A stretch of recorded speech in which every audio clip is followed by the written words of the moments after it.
My kid's mom, who we've been separated for a couple years, she had a mental health crisis.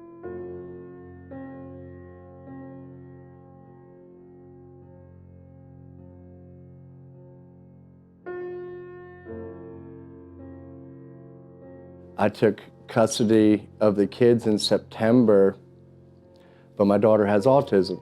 We had nowhere to go. So now I got a 5-year-old girl with autism and my 6-year-old son, who the backstory, you know, they're coming out of kind of a traumatic situation. My son now, he's in play therapy at the CSB. He shows signs of like a child that's been through trauma. And here we are, we had nowhere to go.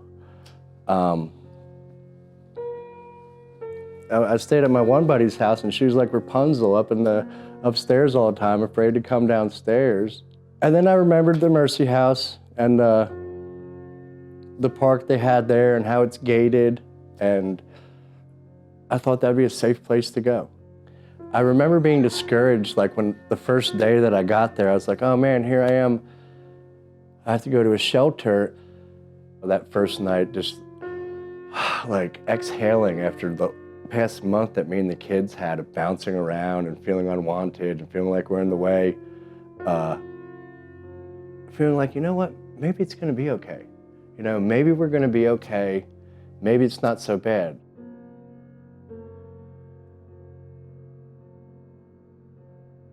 Because of my daughter's special need, I can only work about 20 hours a week. I gotta drop her off, go to work, and then pick her up by 2:45. So financially, I didn't know how I'm gonna do this. How am I gonna come up with deposits? How am I gonna come up with the money to even make this happen? I don't have any resources.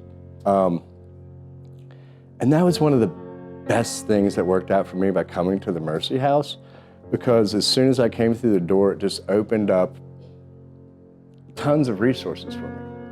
I had a worker, Sabrina, who she helped me fill out stuff for housing, to get EBT. Sabrina helped me so much. Like, I'm a construction worker. You know, I put my tool bag on, I get on the roof, I suck at paperwork. I just do, I'm not good, it's not something I'm good at. She drove me to Richmond, like 2 hours to get the kids' birth certificates just to expedite the process of getting me housing.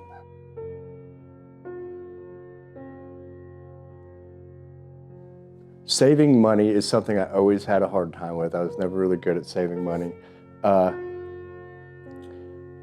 So when I realized I had to take half of my money and save it, I was like, oh no, how am I gonna do that? But Sabrina made a good point. You don't have to pay for food. If you need diapers, let me know. If you need wipes, let me know. We're here to help you. You're gonna get that money back. And I'll tell you what, it was so awesome when I get this place and then I have 2,000 bucks kicked back. And if it wasn't for being prompted, I would have never, ever been able to save all that money. The time I spent at the Mercy House, there's some of the, and I've told this to several people, several of my family members, several of my friends, some of the best days of my life. I was with my 2 kids, I was in over my head, and I didn't have a way to do it myself, but we were okay, and we had our own space. We get home, I get the kids, come home from school. Dad, can I go outside and play basketball? Sure, buddy. And where my room was, I could look out the window and see him playing. So I'm working on dinner. My daughter's running back and forth, singing her songs and dancing like she does. And he's outside playing basketball. And it was really close to normal. And our life is good now. They are happy. I am happy. Our time at the Mercy House was full of joy.